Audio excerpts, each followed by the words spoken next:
All right, there we go. All right, hello everybody out there. I say a good evening and welcome to the Planning Commission of the City of Moreno Valley. I now call this meeting to order on June 11th at exactly 6:01 p.m. I invite Commissioner Baker to lead us in the Pledge of Allegiance. Stand, hand over your heart, begin. I pledge allegiance to the flag of the United States of America and to the republic for which it stands, one nation, under God, indivisible, with liberty and justice for all. Thank you. All right, can we have a roll call, please? Commissioner Zeitz, Present. Commissioner Taylor, Present. Commissioner Steffen, Present. Vice Chairperson Baker, Here. Chairperson Dugenet. Present. All right, we're now going to move to the approval of the agenda. May I have a motion and a second for the approval of the agenda? I'll move that we approve the agenda as submitted. Second. All right, we have a motion and a second. I think we're, all right, electronically. There we go. No? There There it is. we Okay, got it.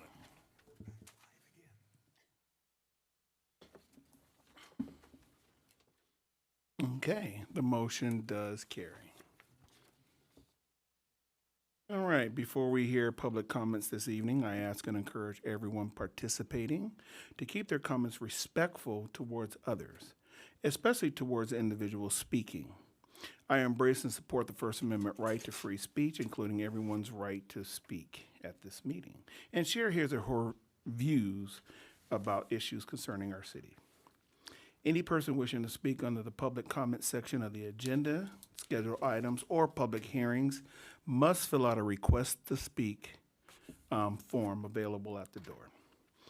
The completed form must be submitted to the secretary prior to the end of the public comment period. During the public comment period for each item, including items not on the agenda, each member of the public who has signed up to speak will have a maximum of 3 minutes to speak. The public must direct their comments to the chairperson of the commission. We will now move into public comments on any item that is not on the agenda. Do we have any speakers? Yes, we have 5 speakers. George Haig, followed by Denise Mortati, followed by Deanna Hargreaves.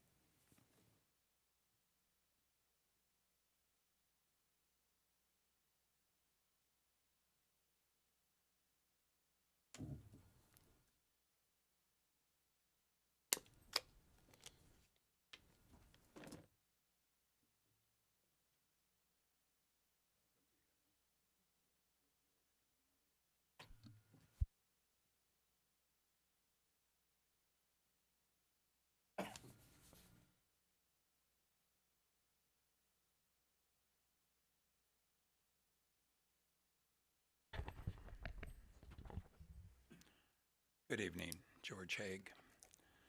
I understand you may be voting on and talking about truck routes in the coming month. I understand you continue working while the city council is off in July.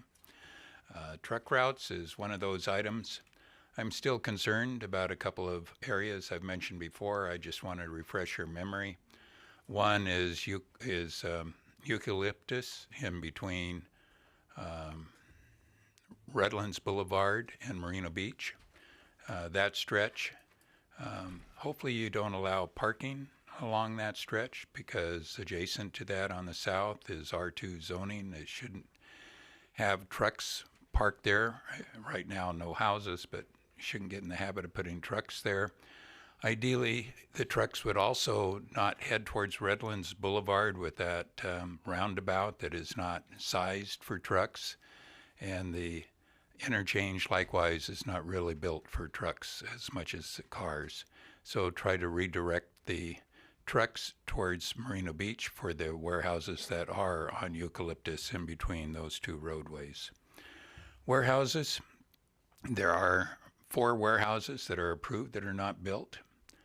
Those are waiting to add traffic and other problems to our city. There are 5 warehouses going through planning right now, which you will probably eventually vote on if they are also approved, like most others in our city. That'll be 9 more warehouses added to our city, no matter what you do with anything in the future. Those will be going through planning, those 5, and you will vote on those one way or the other. But we could end up with 9 more warehouses. We've had several conditional use permits in the past month or two. On none of those have I ever seen you vote to have the project come back to you to be reviewed by you, not staff, but by you. And that's one of the things you're allowed to do on CUPs. Maybe come back and check to see how the landscape plan is going.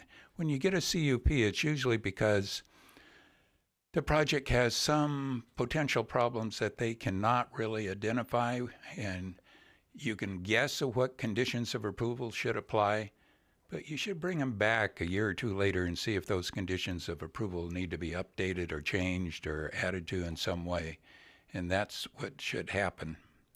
Solar, I've mentioned this before, the city's Moreno Valley Utility District limits the amount of solar, even though developers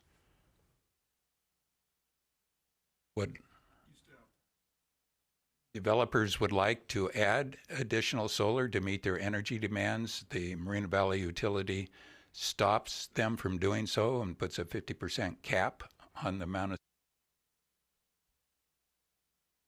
Thank you.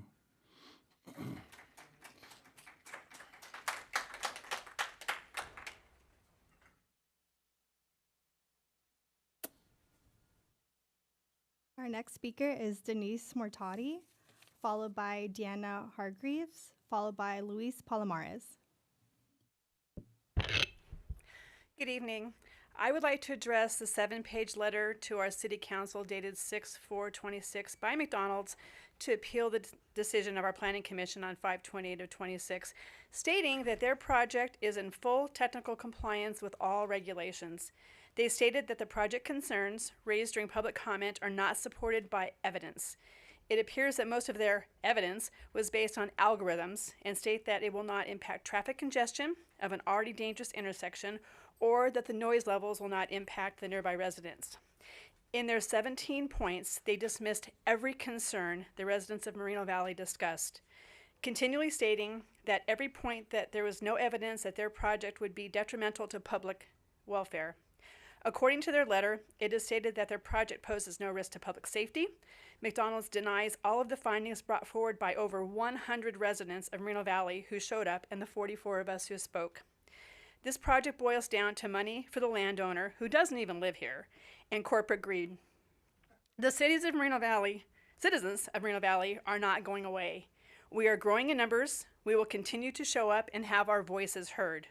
According to Drew Sanchez, McDonald's is excited to bring this project to Moreno Valley. Well, Mr. Sanchez, we will continue to tell you that in addition to car washes, storage units, warehouses, and data centers, we do not want McDonald's here. We already have 3. So pack up your Happy Meal and take your project somewhere else. Moreno Valley is a city of people, pride, and progress, a city where dreams soar. We are not against progress, but for those of us who are longtime residents, we came here for a better quality of life for our families.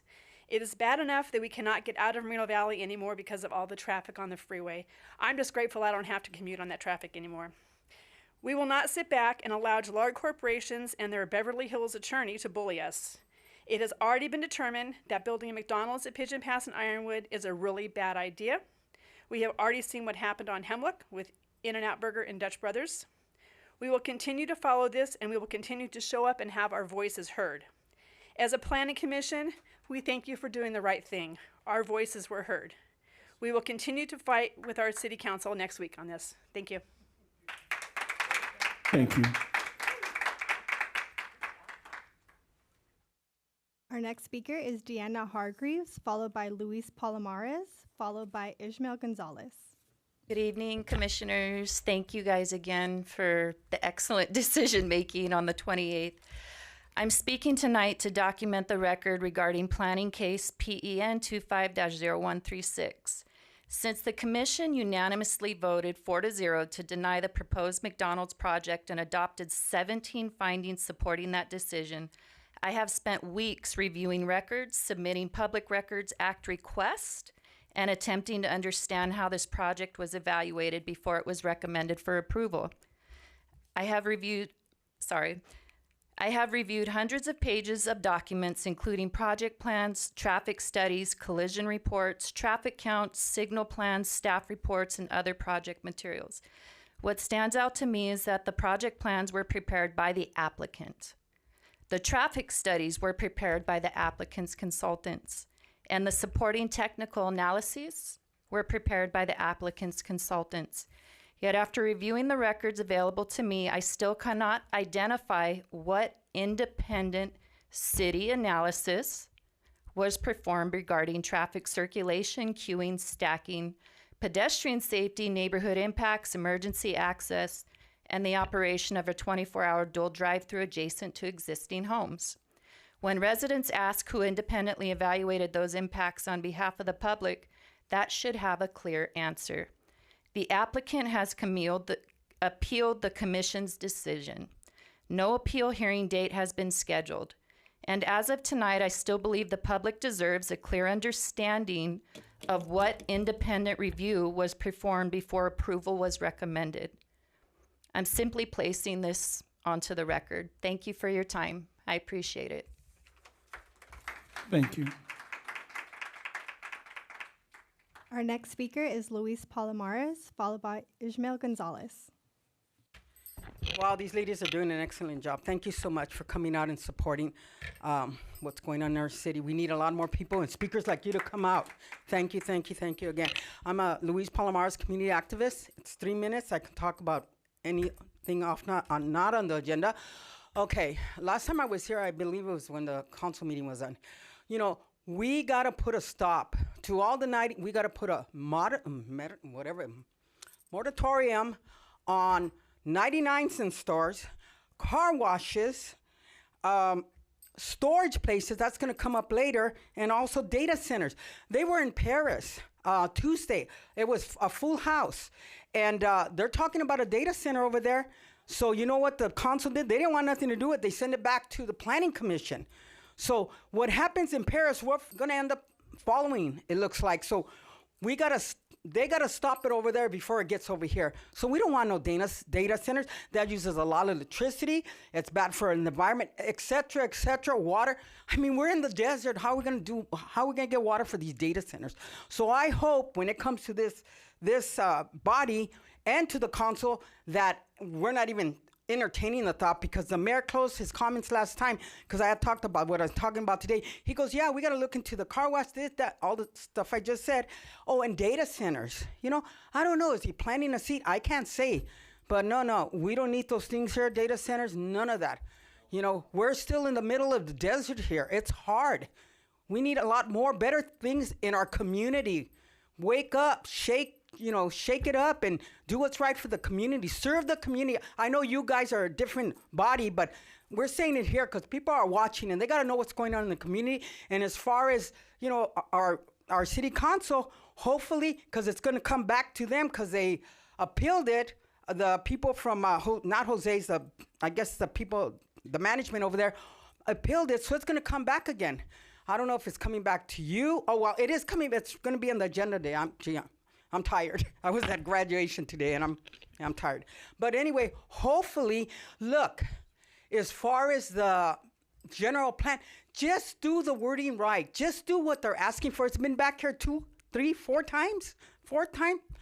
You know, the wording, leave the wording it is. Don't say, if they say shall, don't say or. Just do it right so we can get the city up and running. You know, they want to do a center over there on the Nason corridor. They want to put like a town center there. But, I mean, all of this is holding us up. So do the right thing, the staff, and do the wording that they're asking for. Don't change it up. It's going to come back again if you do it again. So do the right thing, and let's get this going. We got to get our city going up and running in the right direction. Thank you.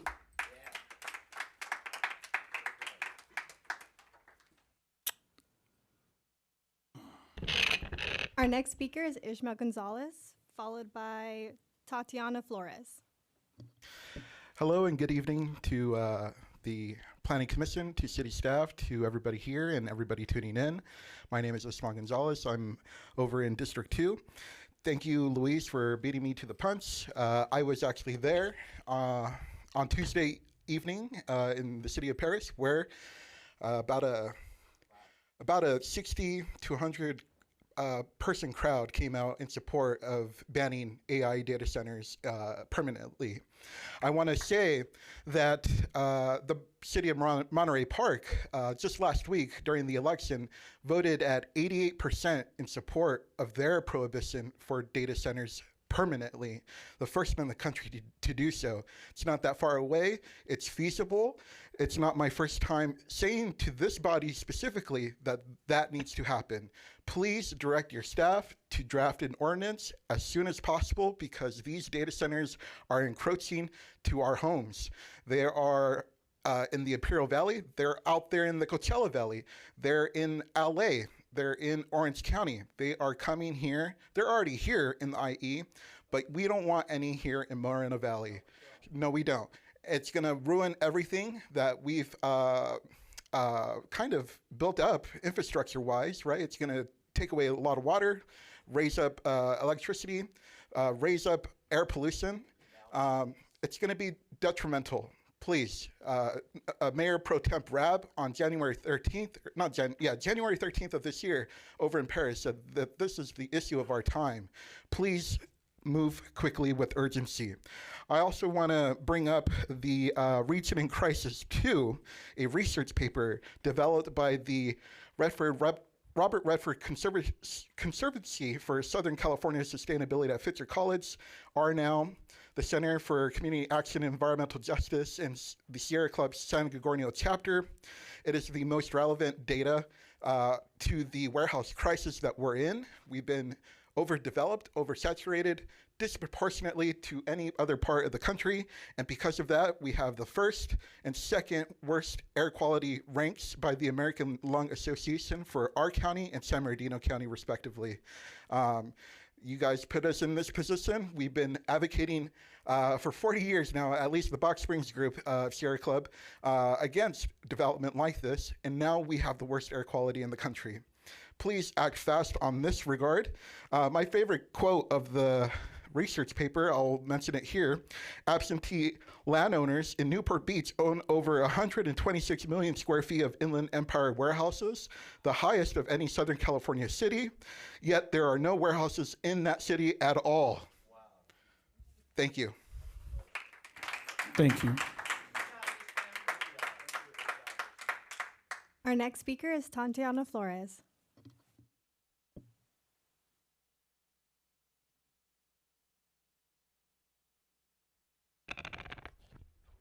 Hello, thank you for the opportunity to speak tonight. I actually wasn't planning on giving a public comment, but since everybody else was starting to address AI data centers, why not, you know?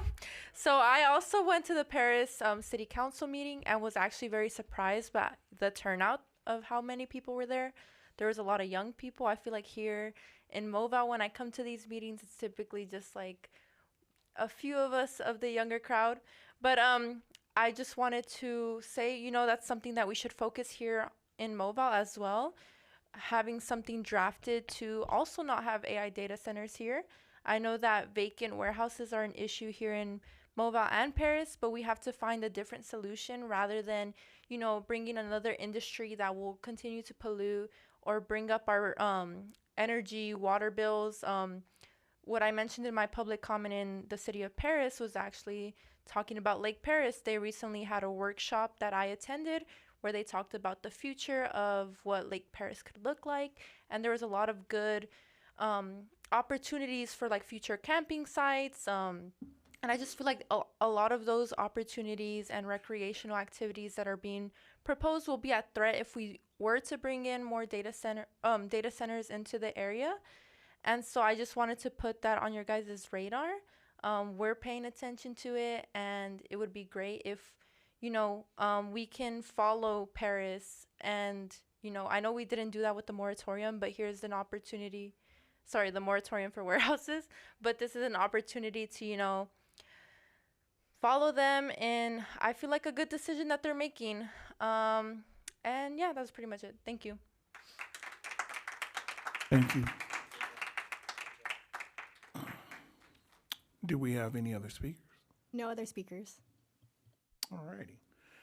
All right, the next item on the agenda is the consent calendar. All items under the consent calendar considered to be routine and non-controversial and may be enacted by one motion unless a member of the commission requests that the item be removed for separate action. Items withdrawn for report or discussion will be heard before action on the consent calendar. Questions or comments from the public on the consent calendar matters must pertain to the subject under consideration.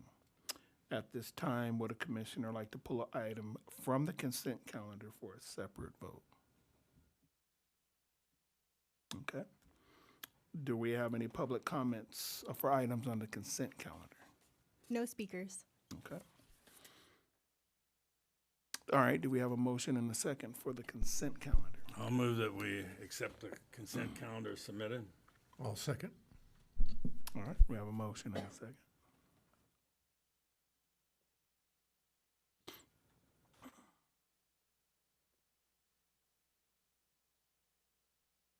All right, the motion carries. The next item is non-public hearing items, and we do not have any items. All right, so that moves us to item number 1, which is the ordinance adopting logistic use facilities mitigation measures negotiated with the City Attorney's General Office, PN 26-0055. Do we have a staff report? Yes, Chair Desjardins. At this time, I'd like to turn it over to our City Attorney, Steve Quintanilla, to provide an update to the Commission on this item. Okay. Thank you, Sergio. So as the Planning Commission probably knows, we've been engaged in negotiations with the California Attorney General's Office since November 2025 over mitigation measures that would pertain to logistics use facilities developed in the city. And these mitigation measures go beyond the minimum requirements for these types of facilities as set forth in state law. The City Council had directed us on April 21st to set up a community workshop with interested parties in the community to go over these mitigation measures and to get input from the community on the mitigation measures. And so that community workshop was held on May 13th. We had, at that time, we had noticed a public hearing to consider the ordinance for May 28th. After May 13th, I met with staff, and staff compiled a list of suggested or recommendations for revisions to the mitigation ordinance, and we presented those mitigation measures recommendations on May 28th, the day of the public hearing, and Commissioner Zeitz fortunately requested that the matter be continued to provide the Planning Commission with sufficient time to review these proposed changes. However, since that time, I was asked to meet with the Center for Community Action and Environmental Justice to talk about further revisions and to review the revisions that were submitted to the Planning Commission on May 28. So I met with them on Tuesday, and they had some additional recommendations. I also met at the request of Mr. George Haig on, it was yesterday? Yesterday, but I had several meetings with Mr. Haig prior to that time, but he had requested a meeting too because he had some additional suggested recommendations. And so as of this morning, what I was able to do was to compile and memorialize all those suggested revisions in the context of a working draft of the ordinance, which, I was working with these two particular groups on that. And so my plan was to send them a copy and go over those changes. And the reason why I took the lead on incorporating those changes in a red line version of the ordinance was to ensure that any recommended revisions that they had would be internally consistent if the Planning Commission were to go along with those revisions and adopt them or recommend that the City Council approve them. So it's very important, I believe, to take those recommendations, memorialize them, and put them in the ordinance in the way that they would read and be presented to the Planning Commission. And again, my concern was making sure that any of those recommendations, if they were approved by the Planning Commission and the City Council, would survive judicial scrutiny, because the judge would be looking at whether or not our ordinance was internally consistent. However, you have not received those revisions yet. And so I'm recommending that, that this matter be continued to the next scheduled regular meeting of the Planning Commission. And in the meantime, I will circulate another red line version of the ordinance that incorporates the proposed recommended changes submitted by the Center for Community Action and Environmental Justice and Mr. George Haig. And we will come back with the staff report that identifies those changes and identifies any impact that will have on the ordinance, and whether or not those suggested revisions are consistent with the objectives that we negotiated with the AG's office. So with that long-winded explanation, I am recommending that the Planning Commission continue the consideration of the ordinance adopting the logistics use facilities mitigation measures negotiated with the California Attorney General's office until the next regular meeting of the Planning Commission. Okay. Do we have a motion?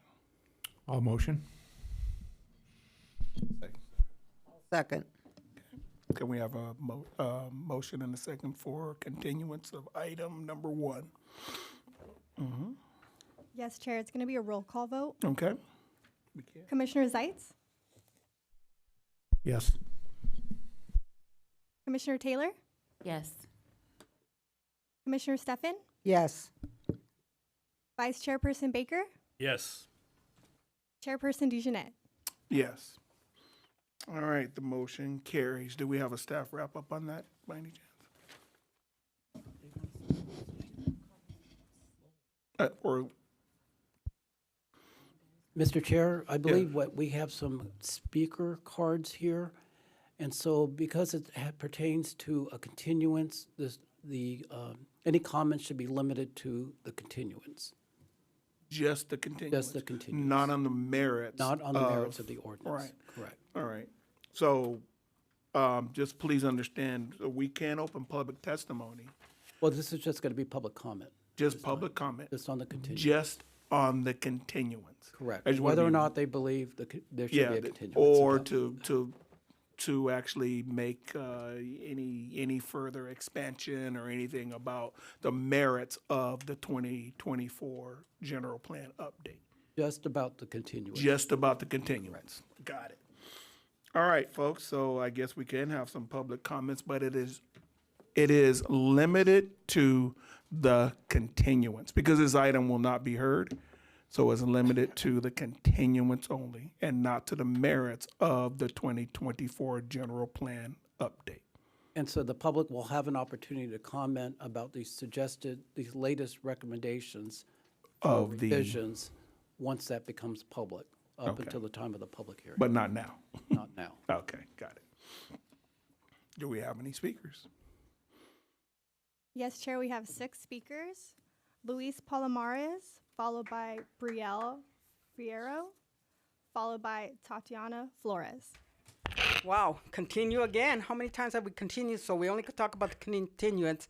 I hope this time we get this right. Between the council and the planning commission, we got to get this up and running. So hopefully in the next continuance, just do what the AG wants and we get it going.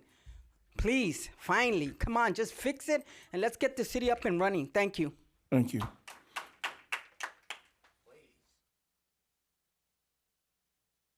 Our next speaker is Brielle Fierro, followed by Tatiana Flores, followed by Ismael Gonzalez. Good evening, Honorable Chair and Planning Commission members. I had to kind of change what I'm going to say, but my name is Brielle Fierro. I'm a lifelong resident of Moreno Valley, District 1. I'm also a teacher. I'm a high school history teacher and a mother. I want to start by genuinely thanking the Commission and the city staff for their diligent efforts and positive steps toward considering this latest draft. Seeing the updated truck standards and the goals, like for example, for the tree canopies, demonstrate your willingness to look out for our vulnerable neighborhoods, and we really appreciate those efforts.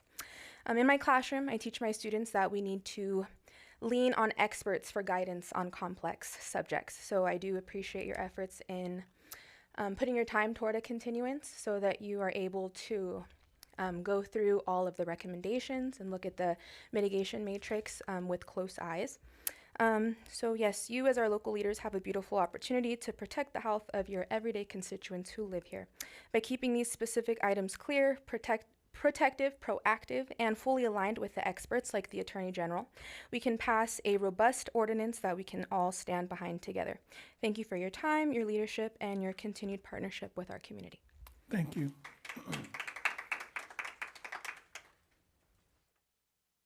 Our next speaker is Tatiana Flores, followed by Ismael Gonzalez, followed by Evan Brook. Good evening once again, commissioners. Thank you for the opportunity to speak once more. My name is Tatiana Flores, and I'm a resident here in Moville. And so I did want to also start by saying I have reviewed the general plan update and the proposed mitigation measures, and I wanted to share that I, along with many others, am happy to see that many of the comments that we made at the workshop in Palm Middle School were actually addressed. I'd also like to thank the city attorney for, meeting with our respective organizations to listen to our suggestions. And so I was here to talk about my support about those proposed changes, but since it'll be continued, I guess I can leave that. But I guess I would just encourage commissioners, when that is continued, to support the changes before it is sent to the city councils. Some of those changes are, essentially there just to make sure that this is a living document. So even if time passes, it doesn't have to constantly be updated. It's just to make it easier for everyone. And like Brielle was saying, I appreciate the effort. And, this is just an instance of city staff and, even community orgs really trying to work together to, protect community health and our livelihood, I guess. And yeah, thank you. Thank you. Our next speaker is Ismael Gonzalez, followed by Evan Brook, followed by George Haig. Hello again, and I want to begin by saying thank you to allowing more consideration to go into this ordinance. I want to give kudos to the city attorney, Mr. Quintanilla, for being accommodating, for being thoughtful to our responses ever since the Palm Middle School workshop, and every time that we have a conversation with him. It's really great to see that this ordinance is becoming more stringent. It is. It kind of baffles me to this day how this ordinance and the truck routes are still outstanding, even though the general plan in its entirety, quote unquote, is certified by this city. Doesn't make sense to me how you could be happy or proud of accomplishing the general plan, yet there are pieces missing. It's like taking a photo of a puzzle with little missing gaps still there and being proud of it. Please explain it to us if you can. City staff, please explain that. But I digress, and I really admire that this one particular aspect is getting more consideration, more love than all the other aspects of the general plan. This is probably the most important part of the general plan, in my opinion. Why? It's because of that research paper that I quoted at the beginning of this meeting, Region in Crisis 2. It's available online for free at CCAEJ. And let me go ahead and explain to you why it's relevant. In their executive summary, they say that since 2023, over 55 million square feet of warehouses have been added to the region's 1 billion square feet of warehouses already. 1 billion square feet of warehouses in the Inland Empire. That's amazing.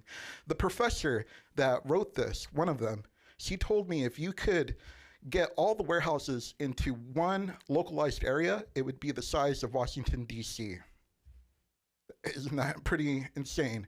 At least 125 million additional square feet of warehouses, over 10,000 acres of land are pending review.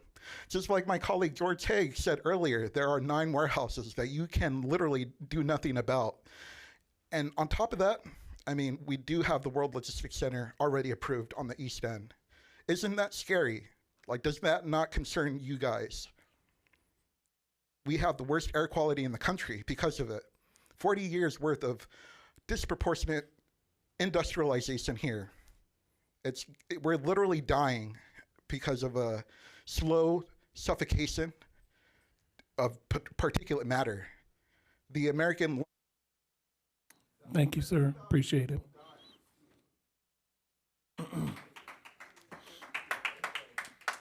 Our next speaker is Evan Brook, followed by George Haig.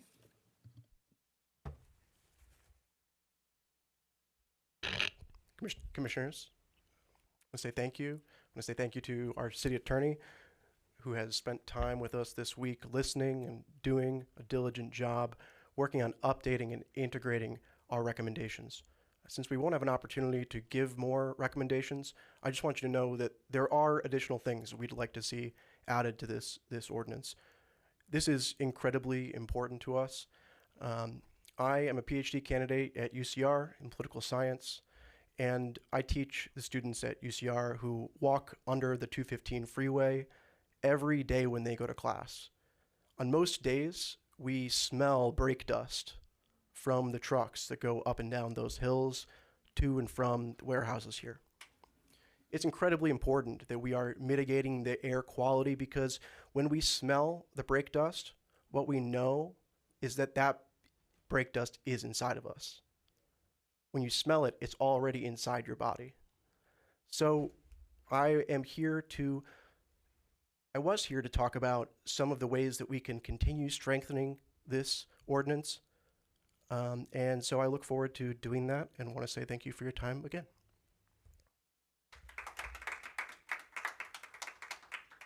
Our next speaker is George Haig.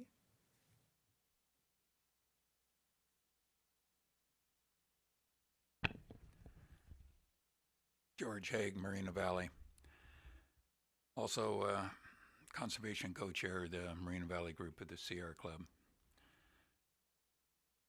I also would like to thank those in the city who have reached out to the community and organizations such as the Center for Community Action and Environmental Justice, such as Sierra Club. We represent hundreds, and in some cases thousands of people in the area. And therefore our voice is just not us as a single individual, but other people involved. I'm glad you're trying to make sure that the ordinance honors what the Attorney General wanted and taking time to do that, and that's what the continuance is about. But please remember the Attorney General provided minimum standards, such as at least 1,000 feet. At least means more. So hopefully the city will, in this continuance, as they're trying to meet, as they said, that's one of the reasons they're trying to meet the Attorney General's ideas for Moreno Valley, that having standards that are above are ideal, not the minimum. So hopefully you will take this time that the city is providing, you will read, you'll reach out to people who can maybe help you understand some of the things that have been added. And that's what this time is about. And so I support the time that you will need and staff will need in order to be able to do justice to what is before you. And hopefully, like I said, you'll reach out to people who can help you appreciate some of the wording. You have a good evening. Thank you. Our next speaker is Carla Cervantes.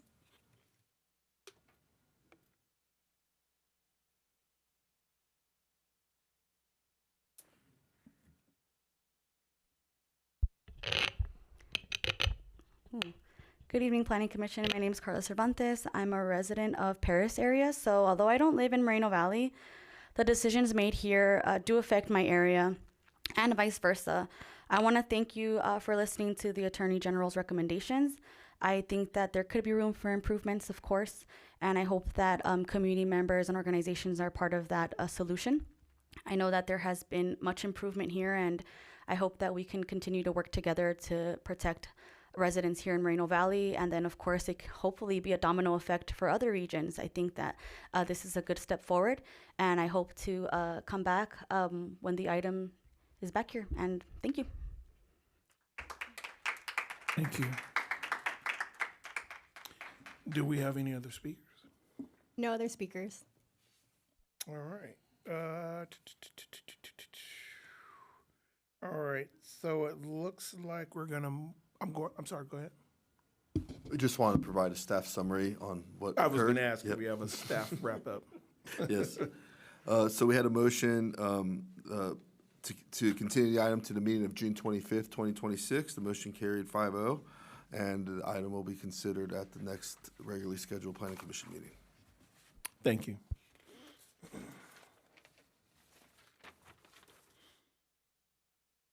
All right, the next item on the agenda is item number 2, which is a conditional use permit, PEN 24-0154. Do we have a staff report? Chair Dugenay, we do, but before I hand it over to Gabriel for the staff report, I want to provide a couple opening remarks related to this item. The project before you has gone through the full entitlement review process and has benefited from the input of all the review and disciplines. The project as presented meets all the city requirements that are applicable to self-storage facilities.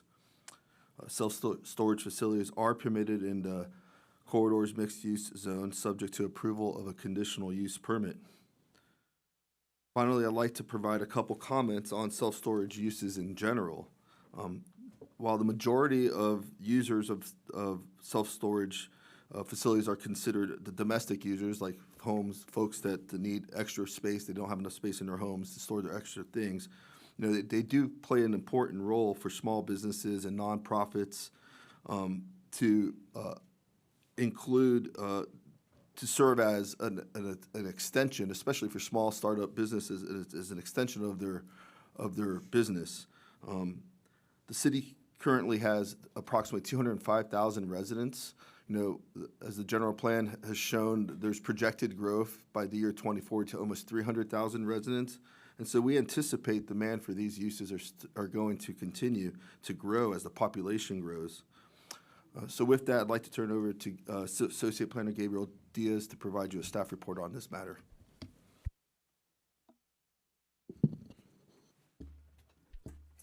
Thank you, Chairman, Commissioners. The project is located just north of Alessandro Boulevard and east of Indian Street. The project site is vacant and approximately 3 acres in site.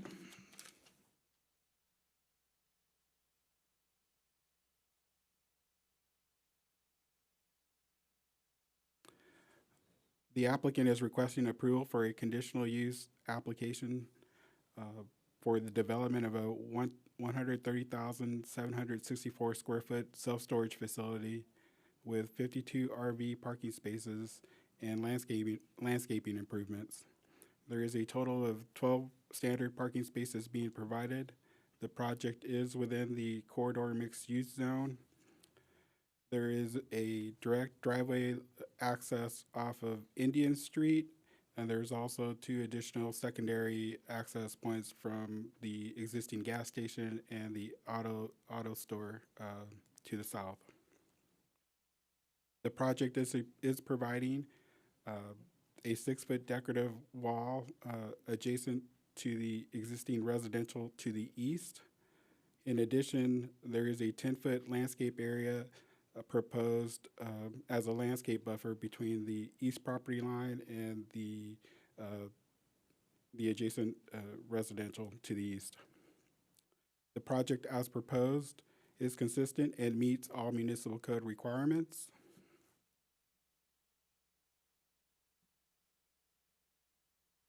The landscape plan proposed in front of you is preliminary and part of the development review, part of the plans as submitted. The preliminary landscape plan does show where landscaping will occur on the site, and a final landscaping plan will be approved with working drawings once those are submitted. You can also tell that there is associated trees, street trees on Indian, and a street tree or a street buffer adjacent to the residential on the east end.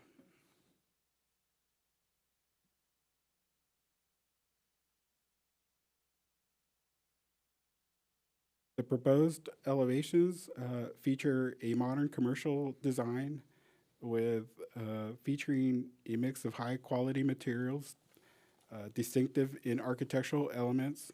The storage building height is approximately 42 feet 8 inches at its highest point and is approximately 196 feet from the eastern property line. Exterior finishes include stucco, decorative masonry block, and metal panel siding, decorative windows and doors, metal awnings with a color scheme of winter mood, moth gray, roller coaster, and PS orange, resulting in an appealing project. And here we have the west elevation, which is the most visible on Indian, adjacent to Indian. The eastern elevation, which would be internal to the project site. And here on the south elevation is also very visible from the gas station and the auto parts store, and as you drive north on Indian Street. And the north elevation is less visible because there is a adjacent self-storage facility just to the north.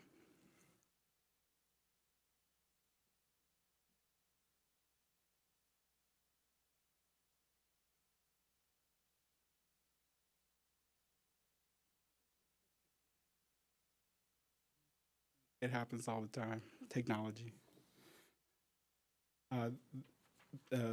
Here we are looking at a roof plan. The roof is a flat roof design, and the mechanical equipment will be screened. Also, to the bottom of the roof plan, you can see the three floors of the three-story building. This is primarily why we have this slide, is to show that this is a three-story building, and that the mechanical equipment will be screened.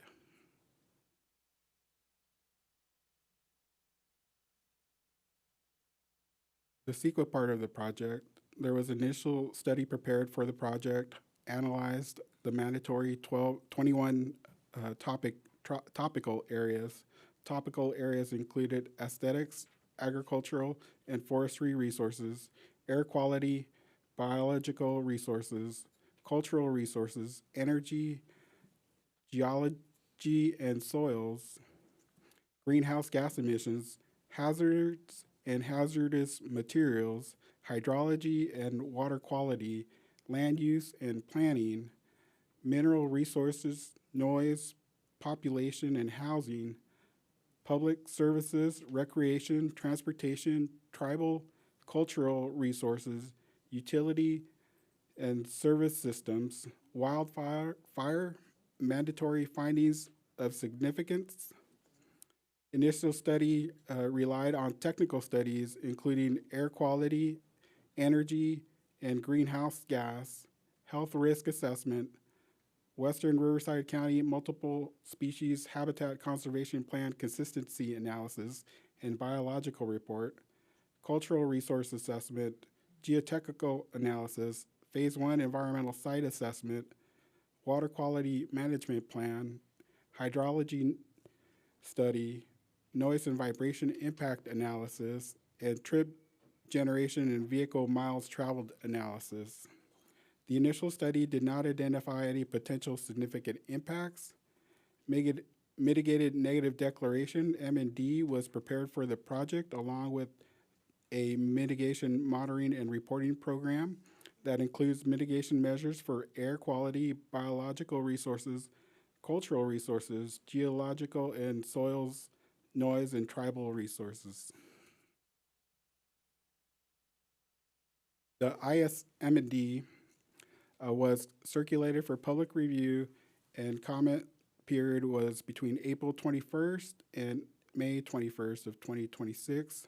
Staff received one comment letter, a draft on the draft ISM&D from the SoCal Gas. With mitigation incorporated, all potential impacts will be less than significant.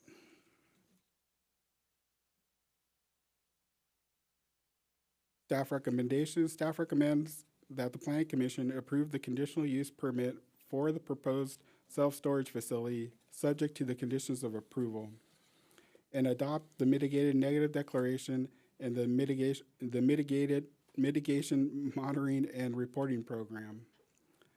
There have been no public comments received by staff. This concludes the staff presentation. Thank you. Thank you. Any commissioner questions for staff? Is this a zone change? No. Not a zone change?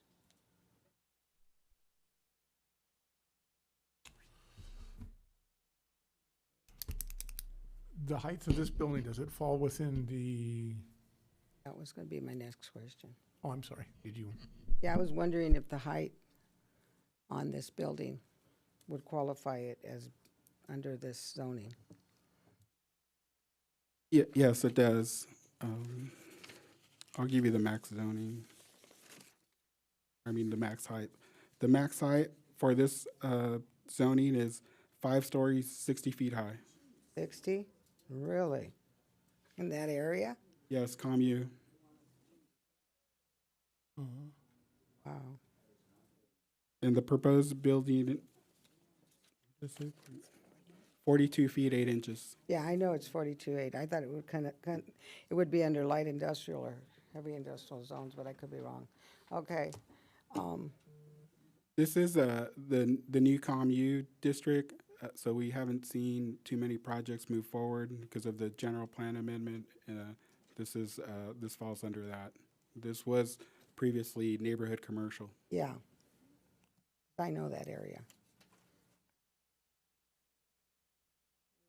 David? I don't want to interrupt Kenyon, I'm sorry. I do have questions on landscaping and setbacks. Would I talk with you, or would that go to the developer? You can ask the question. The developer is here to answer any questions. We did discuss that the landscape you did see and provided with the agenda is a preliminary landscape plan. Okay. What I come up with is, when I read through the project, I noticed that it said it was a California something evergreen, which I did not see in the proposal in your types, pictures, and what this particular tree looked like.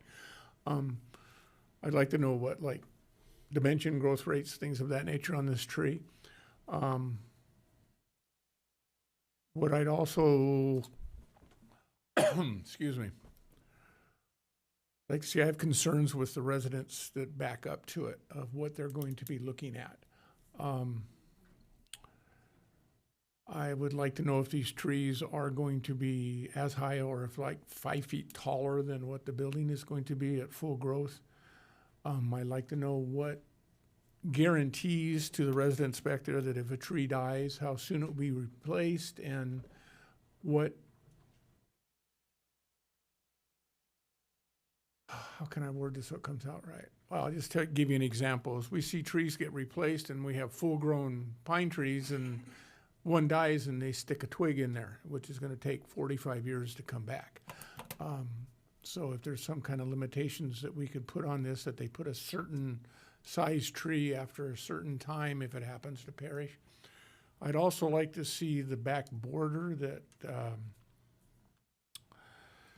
borders any houses back there to be a 20-foot setback instead of a 10-foot setback.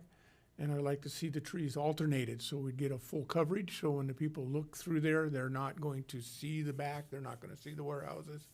It will help with basically line of sight. It will help with noise, lighting, any kind of contaminants that come off of this for running vehicles and things of that nature.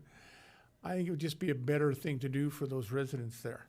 So that would be something I'd like to put into this as a requirement to go through, that we enlarge that setback an extra, say, 10 feet. And instead of a single row of trees, just do a staggered double row of trees.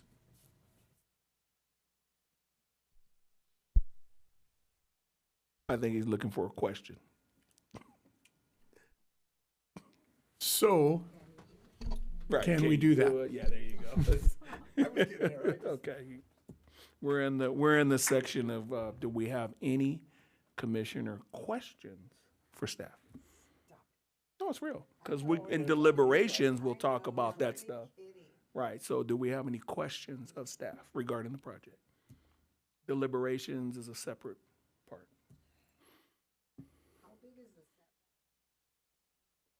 How big is the setback? 10 feet?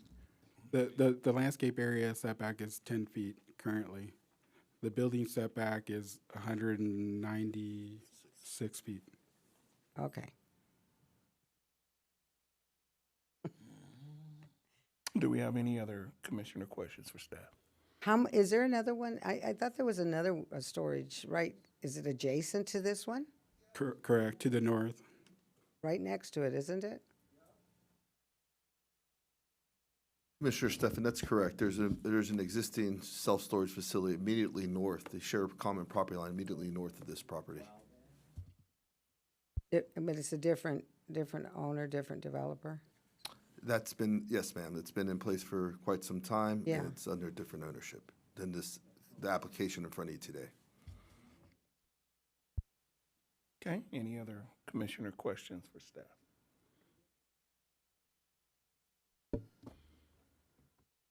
No? All right.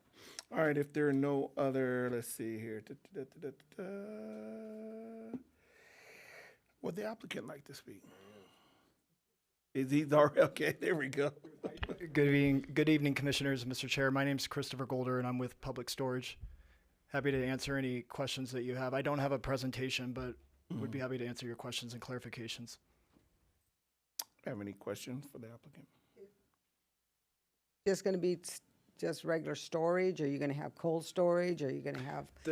The proposed new project would be climate controlled storage. So all of the storage units are interior to the building. There's no units that are visible from the exterior.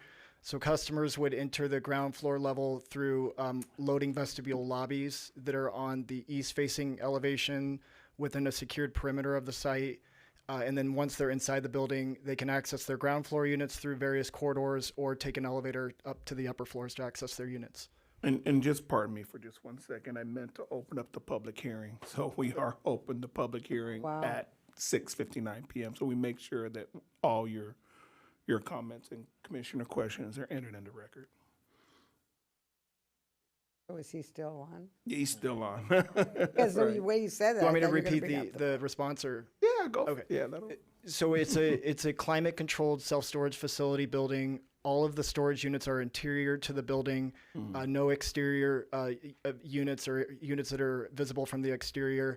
Customers would access the building through a loading vestibules that are on the ground floor along the east face of the building, interior to the site, beyond the site security fence and perimeter. Is anyone going to be on the premises? Yes. 24/7 or whatever? So the facility will be open during normal business hours, which we have a retail management office on site that's typically staffed with up to 2 employees per shift. Normal operating hours of the retail office are anywhere from 9 a.m. to 6 p.m. And then customers can typically access the facility using access control codes up until 9 p.m. One will be there 24/7. The facility has security Cameras. systems in place and remote monitoring that's 24/7 and remote dispatch if there's any kind of security concerns. It's 24 hours and monitored. Okay, and then you can just go in like 9 to 9 or? After 9 p.m., customers would not be allowed to enter the self-storage facility. Their access codes would not work to open the security gate or the lobby vestibules. But normal business hours, customers may enter their access code and have access to the building.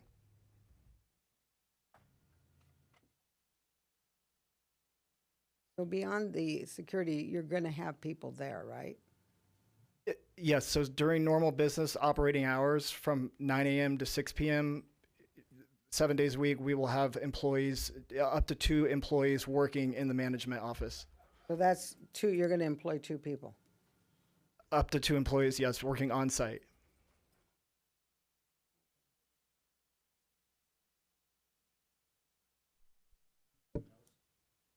Any other? No.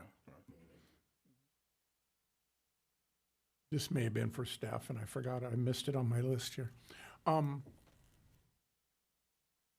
You are required to have solar on this building, correct? I believe so, per Title 24 and Cal Green standards, yes. And what percentage? I don't have the exact percentage off the top of my head, but typically we do solar on the rooftops of the building, a certain percentage of the rooftop area, install the provisions so that it's solar ready, and then we install the solar after. Would you be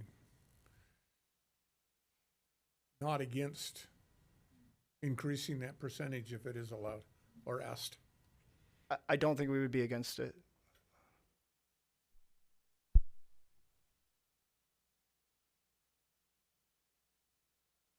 Any other commissioner questions for the applicant?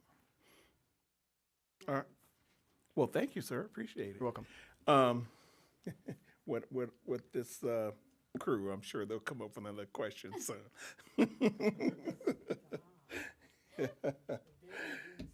All right. All right. We'll move into the public comment. The clerk will ask each person to speak. We'll come up and we'll be asked to speak. Remember, you have 3 minutes to speak on this particular item. Or do we have any speakers? Yes. Go ahead. Yes, we have 5 speakers. Luis Palomares, followed by Tatiana Flores, followed by Ishmael Gonzalez. Different things here. Luis Palomares, community activist. How many stories? 4 or 5? Do we even know how many? We got one coming in Marino Beach and Alexandra already. That one's coming. There's another one out that way also. Storage places, there's too many of them. I mean, I'm always pro-growth, but enough is enough. These people don't live here. You know, it's not in their backyard. They don't care. They're here to they buy the land. They're here to make $1, and hey, it's business. But oh wow, not on our back, not on our time, not on our energy, not in our, not in our backyards. You know, and they say they're gonna make the building this way. It's gonna be all prettied up in pink. You know, it looks like they said, you know, all the decorating and all the plants and yada yada. Come on. How many more stores? We gotta put a moratorium on storage places, 99-cent stores, all of that, et cetera, like I've talked, you know, and we should be talking about other things like libraries, senior centers, state of the art. This is what we should be doing with this land here. But we got a $2 million mayor that, you know, we paid $2 million on a frivolous lawsuit about him. So this is what we need, youth centers, yada, yada, yada. Come on, get to it. I know it's not you, but you make the decisions. And this is a use permit? What does all that mean? I don't get it. Is it the zone change or is it a permit to go forward? Could you explain that a little bit more, the stuff? Because some of this stuff goes over my head, and imagine the people that don't, you know all the terminology, because I don't know a lot of it myself. So maybe it could be explained a little better so we can get it. But I hope you don't go forward with this because we got enough. Enough. Thank you in our community. Thank you.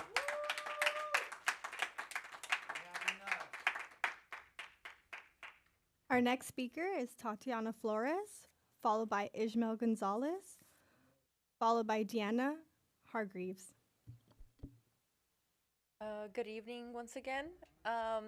Similarly as Luis, I think that in the city there's been a lot of the same type of development, And I guess I'm really striving for something more creative this time around.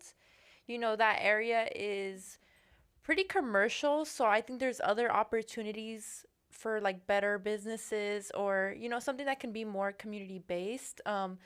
Like as she was mentioning, the library, youth center, senior center, something that actually would benefit the community more. I'm also thinking more ahead as well. In the general plan update, there's like plans to, you know, have a more downtown area that will also be on Alessandro. It is a bit more far removed, but I still feel like development in that area can, you know, start thinking ahead towards that development that'll be coming as well. So, really want to just push and strive for, you know, some more creativity. I know in the city of Paris, they actually were talking about having a theater. And I think at that same meeting, they were talking about gas stations. So I think like many of us are, you know, tired of the storage units, the car washes, the gas stations. We're just using up this space because we have it instead of like potentially just saving it for something that could be good. And so like why waste the space that we have when we're already running low? But yeah, I guess that's it. Thanks. Thank you. Our next speaker is Ishmael Gonzalez, followed by Deanna Hargreaves, followed by George Haig. All right. Hello again. My name is Ismael Gonzalez. I'm proudly a Moreno Valley resident in District 2, have been for the last 25 years. My family has roots in the city since the late 1970s. I would like to ask the developer where they're from, if they have a vested interest in Moreno Valley. Like I said in my statistics earlier, 125 million square feet of warehouses are owned by people in Newport Beach. They don't have any warehouses over there. We have a conditional use permit. Louise, what's a conditional use permit? It's an exception. Please don't make this exception for this developer, because what it is, it's a 5-story warehouse.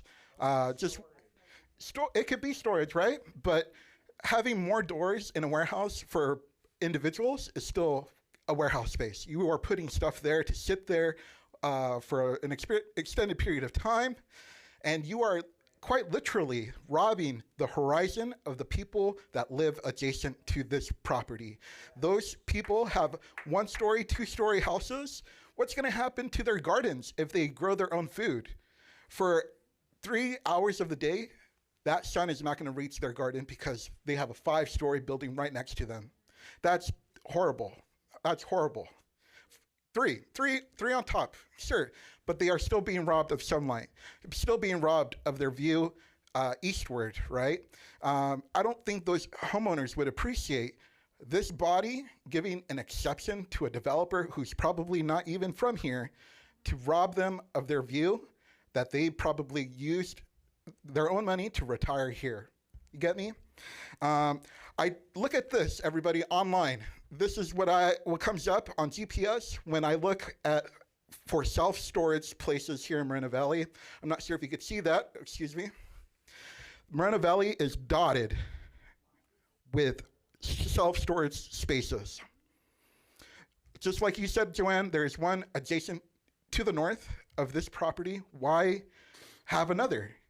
You are basically going to cannibalize your own customers if you allow this exception to go through. What happens to the business owners of the property north, the other self-storage place? I don't think they would appreciate you allowing this massive developer coming in and kind of cannibalizing their own profits, their own customers. And lastly, they said it's going to be cold storage. Doesn't that require some kind of generator, some diesel generators? It could be powered by solar panels, but it's up to a certain percentage, and they're only going to hire up to 2 people. He basically said, I'm not going to hire anyone by saying that. It's only going to be 1 person staffing that whole place for the whole day. Oppose this. Thank you.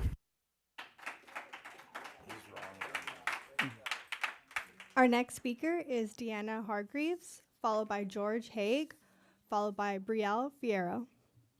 I'm back. I'm sorry. I don't know much about this project. This is the first I've heard. But my question to the gentleman that was speaking earlier, he said that nobody spoke up in regards to this project, none of the neighbors. Did they send any notices out to those neighbors that are going to be butted up against this 42-foot storage facility? I know based on other projects I'm researching that the staff is trying to get conditional use permits done. They're not doing anything. They're just taking the word for the project planners. And that's not okay. This needs to go properly, have a proper EIR, environmental impact review. Why would we just give them a conditional use permit on a 42-foot building? I'm sorry, my words are jumbled, but this is not right. And neighbors would have shown up if they truly sent notices to that neighborhood. I promise you, look what we did with the McDonald's project. These people would have packed the room here against the storage facility. So we need to put more review under this, please. I beg of you, please. Thank you for your time. Thank you. Our next speaker is George Haig, followed by Brielle Fierro, followed by Evan Brook. You ask if this needed a zone change. Probably not, but it will not go forward if you deny the conditional use permit, which it needs to go forward. So it is not a perfect fit, and you need to realize it's not a perfect fit, because if it was, they would not be before you asking for a conditional use permit. Up to a conditional use permit also basically means they have some problems that's really maybe not foreseeable, and that they need to come back maybe and have the project looked at again. Even though they say in the staff report that it seems like all the problems have been solved, if they were, you probably wouldn't need a conditional use permit. They say up to 2 employees. Well, 0 is part of the up to 2. So that's part of it. And you need to look at this and say, we're going to use all this space and we're going to get up to 2 employees to get employed by this. That's not enough. You need to look for businesses and other things that will actually employ a higher number of people per square foot of land than something like this. It's not only square foot, it's cubic feet going up basically 5 stories. Energy demand, it's a climate control. You should know the projected energy demand. They know it. And their solar should meet that demand, not less than the demand, not some amount of solar, but it should meet that demand. RVs, they really didn't talk about it other than briefly saying it would be there. RV owners are going to go in and their battery may start dying unless they turn their engines on and let them run and pollute the neighborhood. They're going to have an RV storage there, large RVs. They aren't just going to sit there. The owners are going to go in and make sure that the batteries and other things operate and run those engines and rev them up to make sure the batteries are ready to go when they want to go camping, and they could do that every 10 days or whatever. Like one of the persons showed you, I looked at his phone of all the storage places, and it looked at the phone like it had measles because of all the red dots that were all over his phone. So again, deny the conditional use permit, allow something to eventually go there that will produce more jobs for us. We don't need another storage facility that's going to be right next to another storage facility, and especially the owners. Thank you.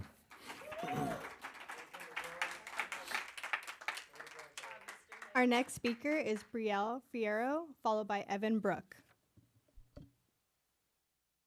Good evening. My name is Brielle Fierro. I wasn't expecting to speak on this item, but just from what the developer was saying, it was a little jarring and it definitely got my attention. for over 130,000 square feet to be covered. And for only to employ up to 2 employees, I think is ridiculous. And then watching your guys' face as they were sharing their plans, I think you guys could see through the foolishness as well. And you guys understand that your constituents will not stand for this. We're inundated with these projects, as the prior speakers have said, not only with storage units, but car washes, for example. It just looks like an inundation of eyesores when you drive around the city. It used to be something to look forward to when I was younger, to drive around and just look at the sights, just driving around as a teenager. And now, as a teacher of teenagers, it's kind of sad that they don't have many opportunities that they can enjoy. We have the honor of seeing our elderly being able to age more gracefully and their life expectancy increasing. We need more senior centers, absolutely, because they are absolutely overcrowded. My great-grandma would take her for years driving, and she would complain that there wasn't space at her Zumba class, or there wasn't space for her 94-year-old self to sit down and enjoy these activities. So there are a lot of different areas, whether that's education or the arts or youth centers or senior centers. There are many different better ideas that we can put into place, and I know that you guys are aware of that. And we should not be pitting 2 businesses against each other, especially if the other storage unit, I'm sure, is not particularly thriving right now. We shouldn't be doing that to other businesses who are struggling to survive. And then we also understand the livelihoods of these developers are not going to be affected like the hundreds of people who will live directly behind this 3 to 5 story unit. We know that it will affect their livelihoods, just like Ishmael said, it will affect their view. With the project itself, we know that it's going to be disheartening, discouraging to the people living there, and they're going to be looking at you guys a little differently. So I hope that you guys listen to your constituents and you listen to our pleas and you deny this CUP. Thank you.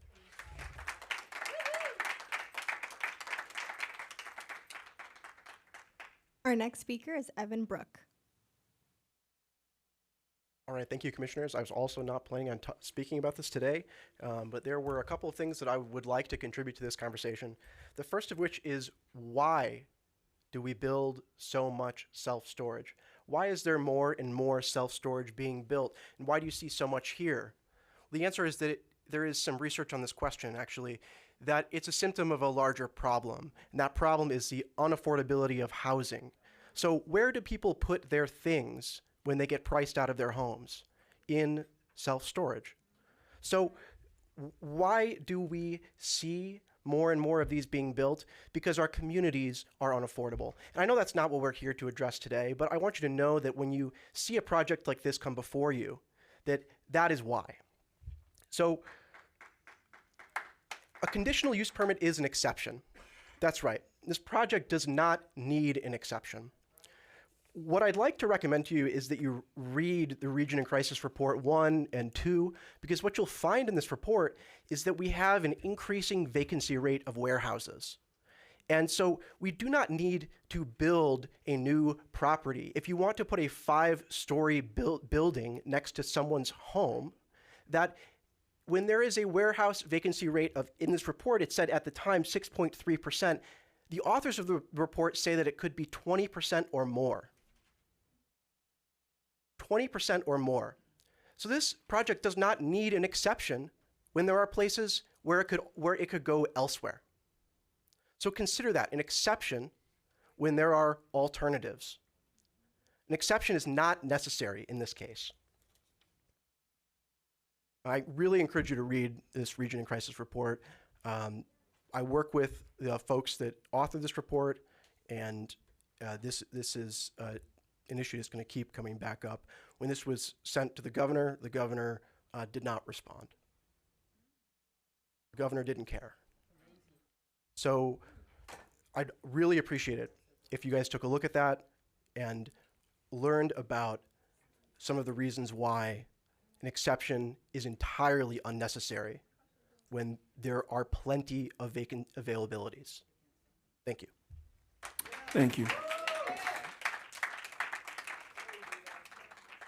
Are there any more speakers? No other speakers. All right. If there are no more speakers, we'll close the public testimony at 7:20 p.m. and move into deliberations. Okay. Well, then we won't close it. I'm sorry. My name's Brian Ulrich. I'm part of the applicant with Public Storage. I just want to, if now's the appropriate time, I could give you a couple of fill in the blanks on some of the questions and larger, I think, issues that have been raised. The neighbor to the north is part of a competing business that we operate within. We're actually under contract to acquire them later in the next couple of months. So that property would be integrated with this property in some regards, reinvestment, improvements, etc. There is an on-site residential unit in that, so there would be on-site representative that would be overseeing kind of the greater property at completion. Okay. So ultimately, yes, we are acquiring the property.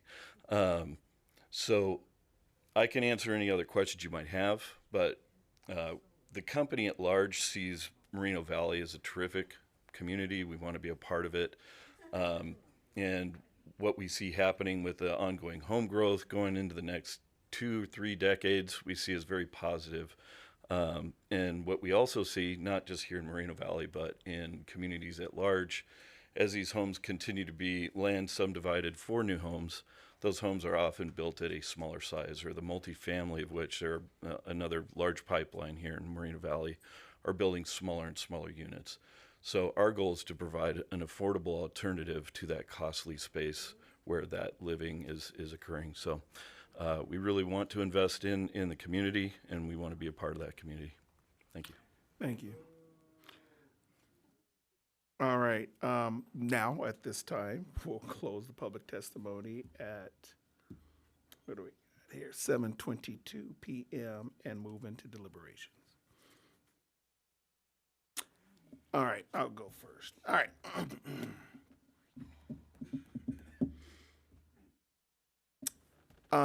Sometimes I listen to the comments and wonder where the information comes from and wonder where the research comes from. And some people provided some very, very, it sounds like some very useful information, and I'll probably reach out because there looks like there's some articles and some things that I'd be very interested in reading. There are some things that I think that the public is unaware of. And one of them is we don't own the land. The land is just like you going out to buy a house. You go out to buy a house, you say it's blank. I want to build this house on here. You're allowed to do that. It's not much different. There is some differences when it comes to commercial property. That land is vacant. Somebody goes out and buys the land. The city does not own that land, and we don't go out and say, hey, come here and put this here. So I see sometimes they say, you guys are doing this, you guys are doing, no, we don't. We don't do that. That land's out there. You can go out there and buy a piece of land and put a commercial property on there if you had the money to do so. Now, yes, we do have some jurisdiction on changes of zoning, CUP, stuff like that, and we do look at safety, and there's a myriad of different things that we look at when we approve or deny a project, such as development standards. Are they breaking the law, safety, that sort of thing. When I look at storage unit, there's many, many, many reasons why people use storage unit. One of them, and again, you can't put it on just one thing like unaffordability of houses. People use it for seasonal businesses. Target, all these places actually own parts of storage because they put their seasonal stuff there. So when it comes Christmas, they go there, grab out the stuff, they put the stuff, and they put it up there. Promotional materials when it's time for promotional, so businesses use these. Landscape stuff, event items, supplies, emergency equipment, stuff like that. And I remember when I moved, I looked for a storage place. Could not find one in Moreno Valley. And I did not want to drive back and forth to the next place I found, which was Riverside, to get my stuff.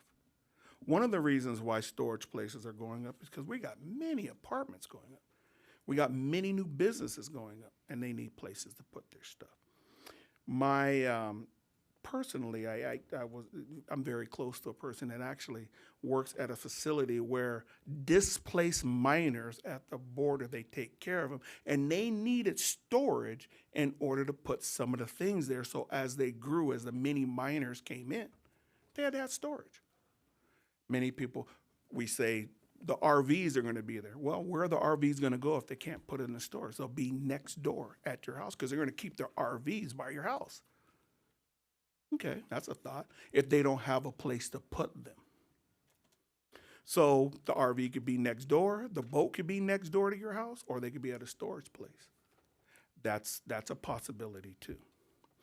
I'm not saying that right now, I'm not saying I'm for or against, but we have to consider some of those things. That if, and I think a big one is if a guy has an RV next door to me and he's revving it up every day to start it up to go camping, I'd probably like it better to be at the storage place. Well, that's just a thought. Well, if they own an RV, it's going to be somewhere. It's going to be somewhere. The boat is going to be somewhere. It's going to be somewhere. It's not just going to disappear. It's either going to be next door or it's going to be at a storage place. They're going to put it somewhere. And that's just a thought. Now, I'm not saying that I'm saying I'm for or against it. I'm just giving some information. The city does not own the land, so when a person goes out and buy it, we don't tell them to put a senior citizen place there. We don't tell them to build a library there. We don't have that jurisdiction to tell you, if you go buy the land, that you need to build a senior citizen place or you need to buy a library. It's the same thing for the developer. The city does not tell them. We have jurisdictions on change of plans. Excuse me, no, we do have to be respectful. It's my turn to speak right now. Can we remove a person from here? Because right now, it is my turn to speak. If it's considered to be. All right. If it's. All right, take her out of here. If it's considered to be actual disruption. All right. So as we go into deliberations, there are some things to consider. We will always be respectful here. Mr. Remember that as a team in Moreno Valley, we work together. I'm sorry, go ahead. A person can be removed if they cause actual disruption, which prevents the meeting to proceed forward in a manner in which everyone can hear and participate in the meeting. Thank you. All right, I will have other comments to say, but anybody else can go for now. Okay, I'm next. The reason I asked about if it was a zone, okay, let me put it right here. If it was a zone change, was because the existing zoning is neighborhood commercial. And I guess it's designated community commercial now. So basically, when I read what the designation of the existing zoning, it designated for a small daily convenience businesses and serves are located directly within the adjacent residential areas, and the businesses would be like, businesses, coffee shops, restaurants, were pedestrian friendly. I don't think a storage is pedestrian friendly. I mean, I'm just saying. But, and even if you look on community commercial, it also has a few of those items in there too. So, I don't know. I know the area, like I said, there is another storage place right next door. There are a lot of people that go because there's Food for Less across the street. They've got a gas station. They've got the McDonald's over there, one of the McDonald's. Then you've got the AutoZone. Then you've got the gas station, another gas station across, but it actually is it's associated with the Food for Less. And then you've got the shopping centers on the other side. But I just have an issue with putting another warehouse next to another warehouse. And, well, okay, storage, warehouse storage. They're going to put things in there, they're going to store them, like Alvin said. But if you know the area, your boat, Your RV is not going to be next to the house you bought because there aren't a lot of houses that are being built in that area. So if you're going to go to that storage, you're going to go way across town. But if we're going to have to make an exception, like they said for the COP, I just have trouble with it myself. Because Moreno Valley, like they said, there's a lot of things that are going in that we actually need. And I don't know. I wish they would have come up with a better thing than a storage that's next to a storage that basically they're going to end up, I guess they're going to acquire the existing one that's there. So how well is that doing if they've got to acquire it? You know, if they're doing so well, they wouldn't have to be bought out. That's just the way I think about it. If I've got a property and apartments that are doing well, I don't think I'd want to sell it. So I don't know. When I did read the zoning, I thought it was a zone change. I didn't really realize that it was not exactly a zone change. It's just. Commissioner Stefan, if you'd like, I could provide some clarification on the zoning of the site. That's okay. Can I go next or what? Okay, somebody else can talk. I'm just not so convinced that the residents were notified because I know, were they? They would have shown up. Okay, that's, yeah. Can I try to answer some of these questions and clarifications at all? Well, I just We wanna would finish have to really- open back up the public testimony and we're. Yeah, I just. Is there clarification from staff about the notification? Chair Dejanay, if you'd like for me to provide clarification on the notification, I'd be happy to. So the project, this project has actually had two notices go out to all the property owners within 600 feet and all interested parties who are the city's interested party list. The first time would have been when the initial study, draft mitigated negative declaration went out for public comment period. So we're required by law. It's called a notice of intent to go out to all the property owners on the project list. And again, it was noticed in the paper. It was noticed for the notice of intent. There was also a notice sent out ahead of this public hearing and to all property owners within 600 feet and all interested parties who signed up for the city's interested parties list. And finally, there was a notice of this public hearing published in the press enterprise. So notice has been done consistent with the city's rules and regulations associated with public hearing notices.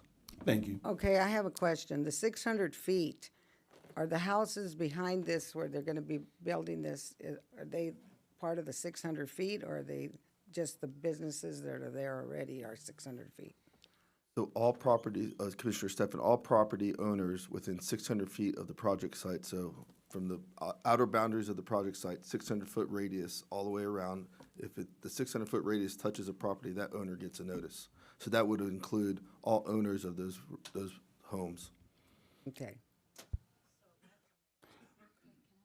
Yeah, go ahead. Please, without interruption, please. Like I said before, I'm not too convinced. It's the height of the property is concerning me because like the young man that came up and spoke, I think his name is Ismael Gonzalez, said that if you had a garden back there or if it's higher than the 2-story houses, like I wouldn't want something that was built next to my home that radiated out my sunlight. And I bought the solar panels or however it is. I don't know. Something is fishy to me because I know the residents of Moreno Valley, and if they hate storages and they hate warehouses.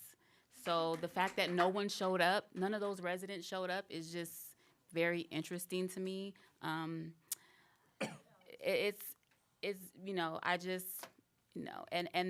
just want to say something about, how everyone's always telling the Planning Commission that, you can't do this and you can't do that. You have to focus on this. Well, I'm going to exercise my right to interpret it how it is put before me, and nobody's going to deter me from that. Nobody's going to scare me out of that, and nobody's going to make me feel one way or the other based on some, some language that is confusing or meant to, that's not District 1 over here. So I'm just not completely convinced. And I know there is a concern in the city regarding storages and warehouses, and that is a question like the young man, Evan, I believe his name was Evan Brooke, brought up. Why are so many being built in Moreno Valley? Like, what is, what is the point? And people don't have a stake in our community. They just come and drop off, their businesses that they generate funds, and they leave and they go back to wherever it is that they came from. So I do believe that residents have a right to come here and speak about what is being put in their community. And sometimes it is unfortunate that staff puts in so much work, and we do appreciate that staff puts in so much work into these projects. However, this is the city of Moreno Valley, and the residents have a right to be heard. And I'm just not completely convinced. I know this city, and if they didn't like something, and something like this, they would have come out for. I just as a planning commissioner, how long I've been here, I know that one or two people would have showed up and had something to say about it, whether it was positive or negative. No one showed up. Like, yeah, I have a problem with that. That's the end of that.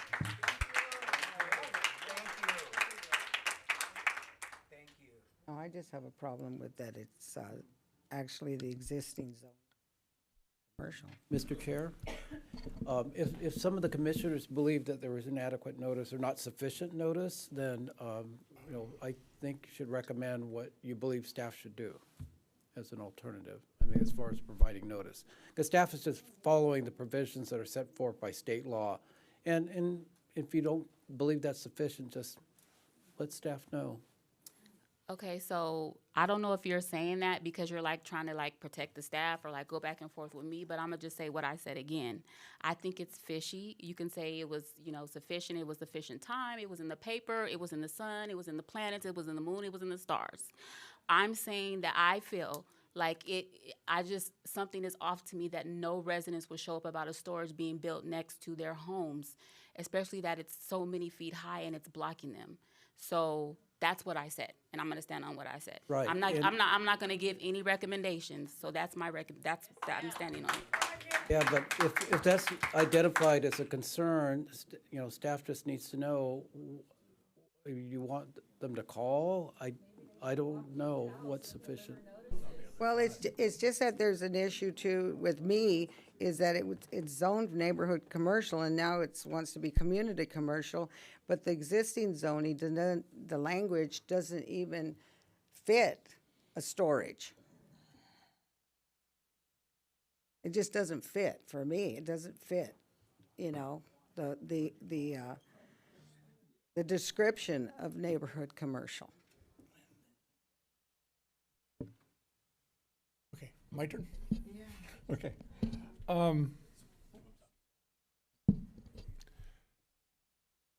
There were things brought up that, people can buy land and build what they want, but that's semi-true, semi-not true. Many cities have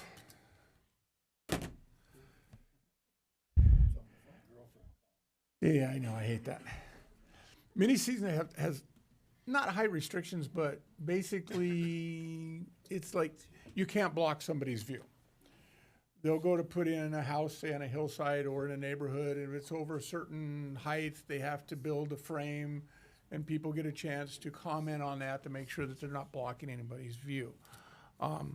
Feel that that's happening quite a bit here. In inquiring the other storage unit, it just seems not feasible to me, but it may be. I'm not the one that runs and builds these things. That if they're going to acquire this one storage unit and they feel that this building is necessary for the area, why not do it to the one they're going to acquire, which is already there? That way it doesn't have as large impact on it. Another thing I get in, people's talk about, well, they can't afford to buy a house because the house payments are too much. Well, how much are storage units? You know, if you tack that onto your house payment, then you might be able to get a little bit larger house or a little bit, something a little bit bigger. People need to take into consideration when they buy motorhomes, boats and things of that nature of where they're gonna put them. I know Sunnymead Ranch supplies storage areas for RVs and things in their communities, and their HOAs take care of them. And they're well placed, they're hidden, they're down in valleys and whatnot, so people can't see them. I do live on a large piece of property. I don't have to put any of my stuff anywhere else. If I don't have room to have it, you know, that's just my personal thought on that one. But I just don't think this is a good fit for the area. Again, if they're gonna acquire the property next to it, then we're gonna have this huge mega storage unit, and is it gonna be feasible to upkeep it, or keep it nice, keep it what it needs to be for the city and what the surrounding area. You know, I wouldn't be opposed of refurbishing or rebuilding the other one once they get it, but I just don't think we need two of them this large. I think we have enough storage units in the area. I do believe that by putting this in, it does affect the neighbors behind them. It affects their well-being, their mental health. They're gonna feel that they're boxed in. We need sunshine to evolve and be happy and enjoy our backyards. So I'm not a fan. But I would like, if it happens to go through, there are a few things I would like to add to the conditional use permit. One is enlarging their setback on the rear, double rowing the trees, and doubling the size of what's recommended for their solar panels. That's if it goes through. I don't know, I'd have to talk to staff how we would do that to make sure that it gets put on the vote if it happens to get voted through. So I'm referring that to staff at this point of what we need to do. I don't know if that's a possibility. I did get information, one from George Haig, is that Moreno Valley Utility does limit the amount of solar panels. Yeah, they do. They limit the amount. So I don't know if, though we say that they would actually be able to increase the amount of solar panels to a percentages that works within Moreno Valley Utility. And I don't actually agree with some of the things my colleagues have said, because we've been on many projects where people have not come in. I mean, all the time we've seen just Ginger sitting out there. and there's been many times we've been out where folks, yeah, they're busy, stuff like that. And we have had discussions about expanding to you know, being online so more people can participate. I would, at the same time, so we stream at the exact same time that we're doing this.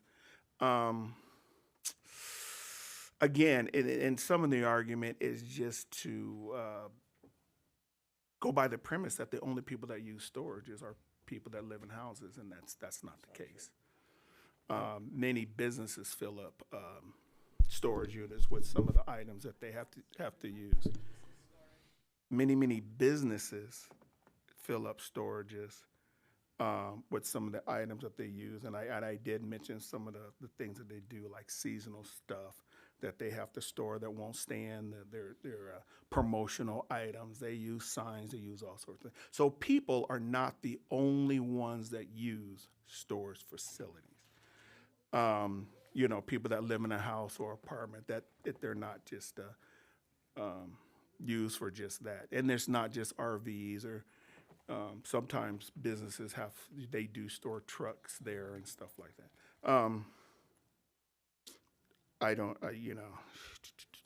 I hear what the public is saying. I most definitely understand. I would have liked to have heard for someone that lives next to it. But then again,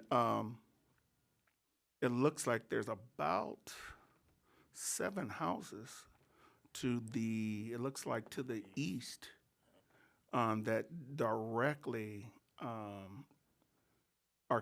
next to the property. Only about 7, then you have a street that cuts in and across the street for the other. The argument about it's going to cut off the sun, well, let's say it's not a storage unit, it's a business. It's still going to do the exact same thing. You know, because that is empty and something is going to go there. It may not be a storage unit. It may not be a 99-cent store. It may not be any other, 99-cent store, storage units. It may not be a car wash. It may not be a, but in the one thing is that something will go there. And yeah, and it could be because what the city says is that area is zoned and it can go up to, yeah, it can go according to the code and according to, so whatever goes there, as long as they follow the city code, it can go there, whether or not it's a storage unit or not. So whether or not we say yes or whether or not we say no, something's going there eventually. And so what's going to end up happening is that whatever happens here tonight, then we'll still have to look at that and we'll still have to make a decision. So do we have a motion?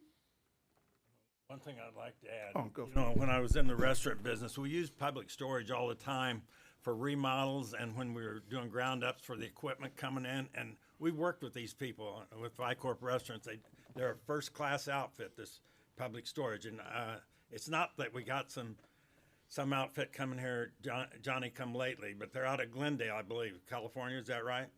And they do a good job. I'm not saying that, I don't know. It's not only residential. A lot of commercial people use these places. We used them all the time. Every time I'd have a remodel or a ground up going in, I had to have somewhere to put the chairs, the carpet, and whatever else we were doing. So there is a need for that type of stuff. And I don't think a lot of these storage units that we've got around town are big enough to handle that type of stuff. And these guys are, trust me. They have the elevators and the things you need to make it happen. So I don't know. I've got mixed emotions on the deal, to be real honest with you. Huh? We just passed one. So We started to build those. please, this is a hearing, please. All right, anyone?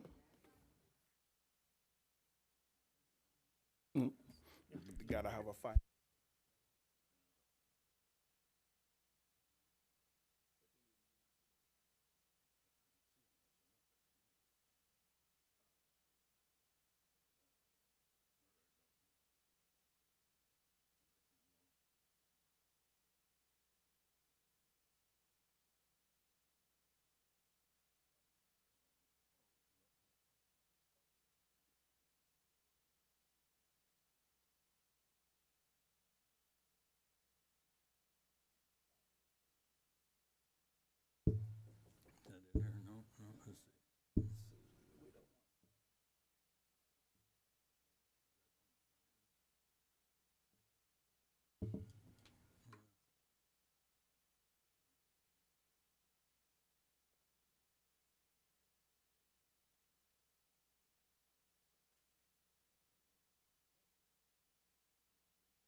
Do we have anyone that wants to make a motion with changes? I mean, anyone?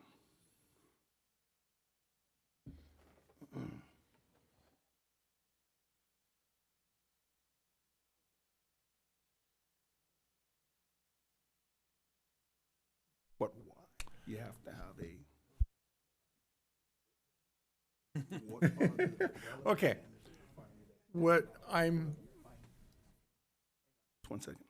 And this is just a clarifying question for the city attorney. And I guess this could be a simple yes or no. In order to deny a project, the planning committee is charged with having to list a finding in order to deny the project. Is that correct? That's correct. Finding or findings. Mm-hmm.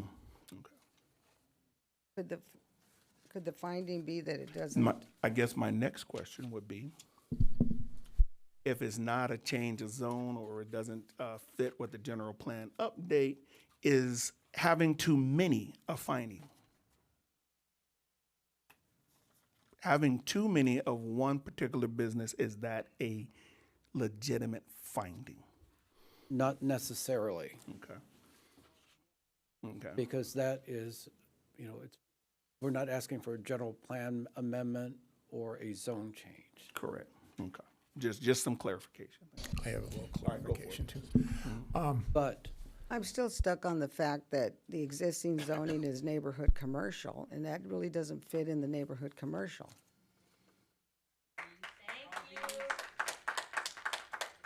I just have a problem with Commissioner that. Steffen, if I'd like to provide a point of clarification. The existing zoning is not neighborhood commercial. The existing zoning Well, is. that's on your language, on your papers, it says that. On your staff report, that's what it says. That's where I got it from. The staff report cites the corridors mixed use as the existing zoning.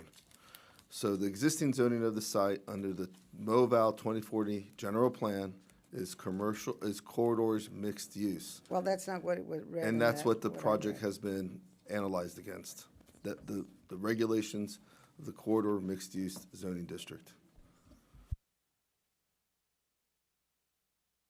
Yeah, I see it's right there. Huh? Yeah, go ahead. If we motion this to be accepted with conditions and it gets turned down, do we then have to have a motion to deny it, or we just have to come up with a reason why it was turned down? you have to make findings either way, to either approve it or deny it. I'll tell you what, let me, if I may, Mr. Chair, can I just offer some comments and observations, which Certainly. hopefully will provide some guidance on this issue either way? So the staff's primary duty, once it receives a complete development application, is to determine if the proposed project meets all the applicable development standards and specifications as set forth in our municipal code, which staff is mandated to do under applicable state and federal laws and regulations and case law, particularly with respect to providing the requisite due process that's owed to the applicant, since we're dealing with property rights, which is a protected right enshrined in the United States Constitution. However, to determine whether a proposed project complies with all the applicable standards, specifications, laws, regulations, case law, et cetera, staff must rely on certain analysis that are conducted by consultants with the expertise to analyze a host of issues, and such as traffic, air quality, noise. And so the process essentially provides the legally required, what we call substantial evidence, to support whatever recommendations the staff presents to the Planning Commission or Council. So substantial evidence is basically the legal standard the city must meet in most cases to defend a decision to approve or deny a development project. Now, the purpose of a public hearing, however, is to basically gather additional information and or other evidence that's provided or submitted in writing at or prior to the time of the public hearing, and or provided verbally in the context of public testimony like we heard tonight, that's submitted in the context of this hearing. So oftentimes, public testimony includes evidence and information that's based on personal observations and personal experiences which aren't necessarily known to staff and or the city's consultants, since many of these personal observations and experiences aren't memorialized anywhere in any official records that the staff or the consultants discover while studying the project. So it's important to remember that it's not within staff's purview to determine the veracity or the credibility of any person or evidence that's offered during the public hearing process. And that's your responsibility. But it's also important to remember that it's not just the findings that are being offered by staff or the findings that are being offered by the consultants or recommendations offered by staff and the consultants that's determinative as to how you should act on this particular decision. You should, and you should take into consideration evidence and testimony from the public that's offered in writing or in the context of verbal public testimony. That's permitted. That evidence is also taken into consideration by a judge when a judge determines whether or not there is substantial evidence to support your decision. So I think with that said, it's important to go back and look at what are the required findings for making a decision on a conditional use permit. And for conditional use permits, let's see, I have the findings here.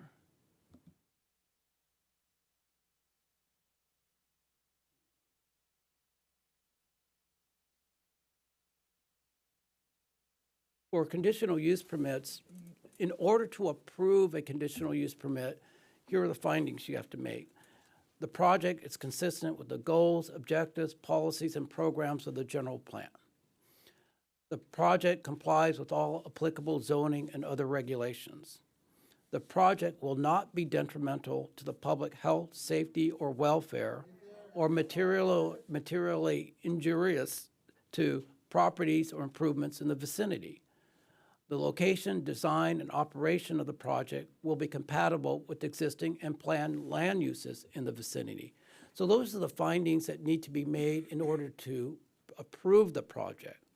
Now, if you make any findings contrary to these, that will provide sufficient justification for denying the project. So what I've heard tonight, based on the public testimony and comments from the dais, I heard that at least two of you, maybe three, that based on the public testimony you heard, that you believe that the location, the design of the proposed project will not be compatible with existing land uses due to its proximity to residential uses, which negatively affects the effectiveness of solar panels due to the height of the proposed project. I've also heard, based on public testimony and some comments from the dais, that the project will be materially injurious to properties in the vicinity since it will intrude on the privacy of residents living adjacent to the project site. And I also heard, based on public testimony and some comments from the dais, that the location and design of the proposed project will not be compatible with existing land uses due to its proximity to residential uses, which negatively affects the sunlight into neighboring properties. I mean, those are the comments that I heard sitting out here in the well. Now, of course, it's entirely up to the commission to decide whether or not there's any believable evidence or whether you believe that evidence is credible. That's entirely up to you. So again, staff's recommendations tonight were based on studies that were conducted by an analysis of our general plan policies and zoning based on what they had before them. Staff is unaware of these other issues until they're brought up by residents who live in the nearby vicinity. So that doesn't mean the staff is dismissing those concerns or dismissing those issues. They're just obligated to present to you their professional opinions based on the studies and based on their own independent analysis that's based on information that's part of the public record.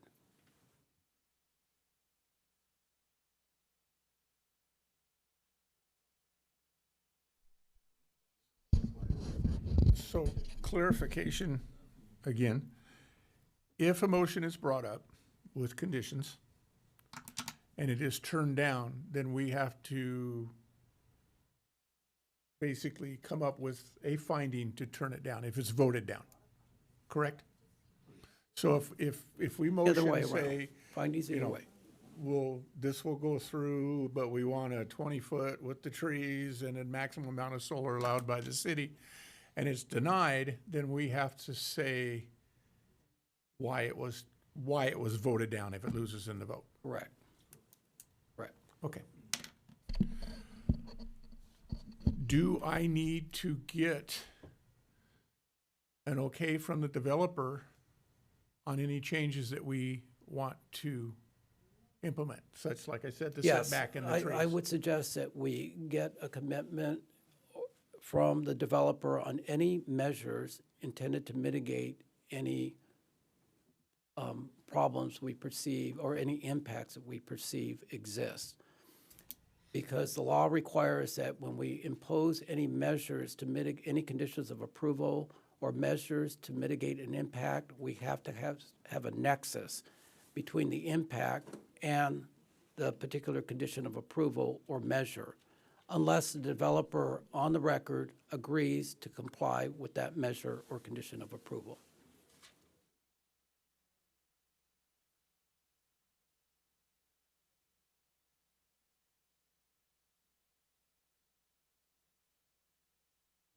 All right.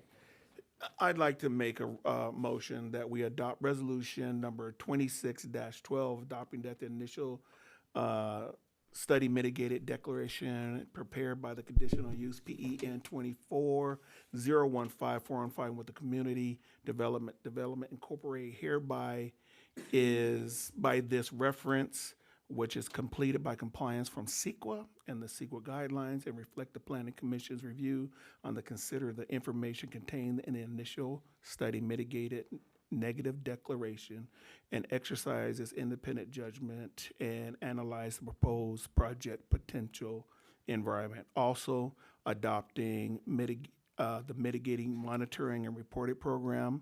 Also to approve the resolution 2026-13 and also approving the conditional use permit PEN 250154. I'll second that. Okay, can we have a vote?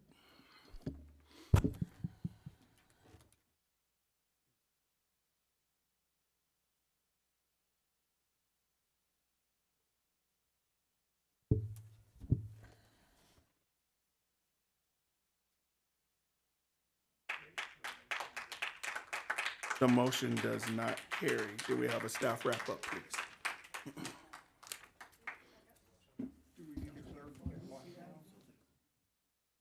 What was the count on that? 3-2? Yeah. So let the record show that the motion failed 2-3. Okay. No other staff wrap up. Is this a final decision by the planning committee or does this? So at this point, I'm sorry, I may have misunderstood that. Since it was not approved, there's no requirement to deny it. It wasn't approved. So it fails. Okay.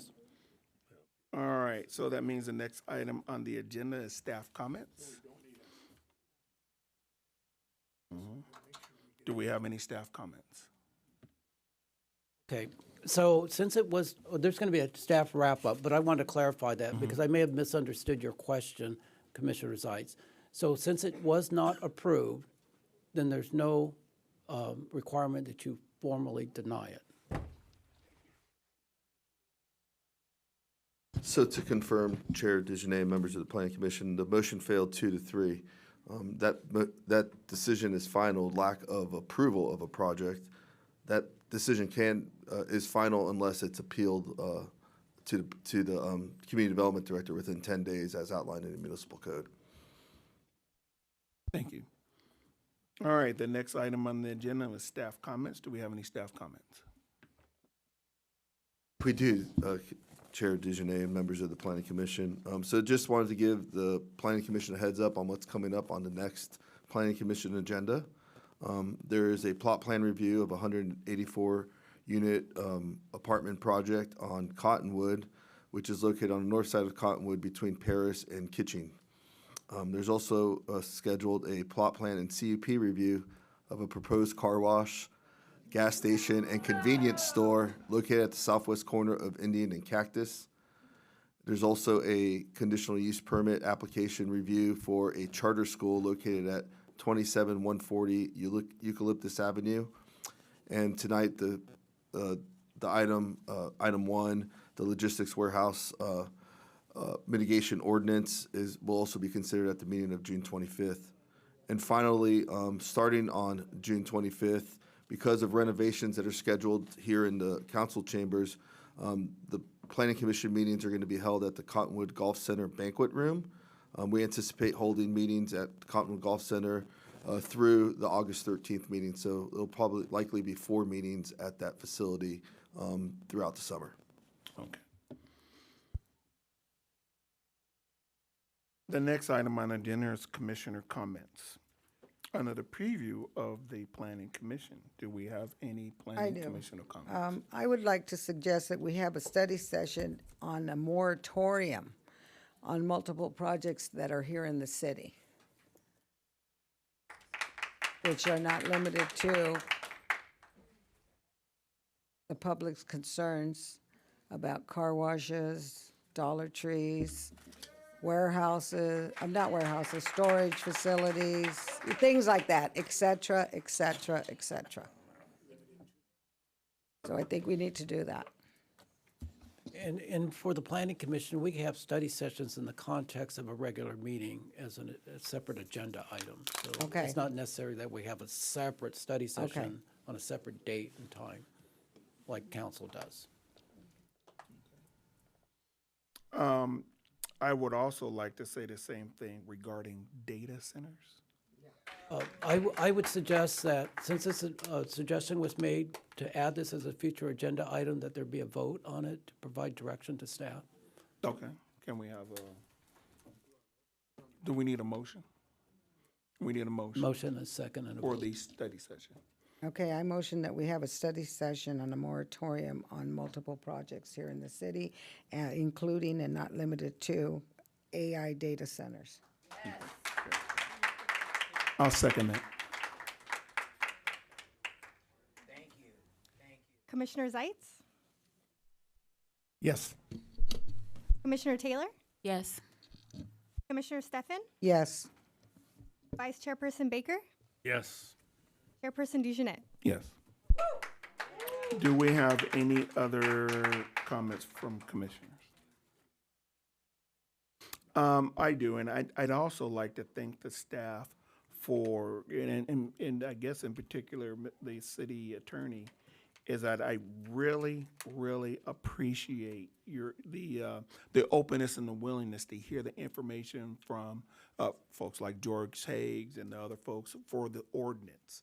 And that it really helps us to understand that we're partnering with people, we're partnering with other entities, and we're saying we really want to put our foot forward in order to make that ordinance correct. And so thank you guys for all that. Also, thank you guys for sitting here through all this. And, I know you guys were here, and we try to do our best to work together with the city. And I think you guys, I really think you guys do a good job. For one, I'd like to say I do not absolutely think that the city does not miss putting out notices. They don't miss doing. I don't think that there's any subterfuge whatsoever. I honestly do not believe that. No, we don't believe that at all. We just know the fact is there are a lot of people that are working. They've got to make a living, they've got to do a lot, they got to put food on the table, a roof over people's heads, and the last thing they want to do, even if they don't want something by them, is come over here. And I do believe that. And it's not that they maybe want it or don't want it, but the ones that don't want it just don't have the time. And in adding to that, if we add the Zoom meetings where people can be at home, maybe at their dinner table or whatever, and still be part of these meetings, such as City Council had. So I wish that staff would look into that, and we can see if we can get that done. And in the past, there's been a lot, what can I do? I can't do anything. They've already made up their minds. Well, we have recently showed that we're not a rubber stamp.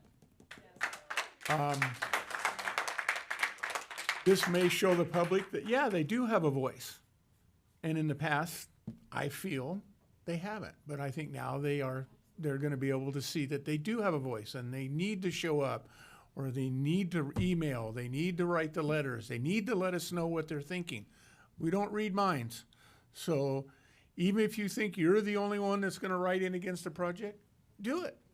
They're not going to take away your birthday, okay? Any other commissioner comments? All right, well, then the planning commission is adjourned at 8:11 p.m. to our next regular meeting on June 25th, 2026 at 6 p.m.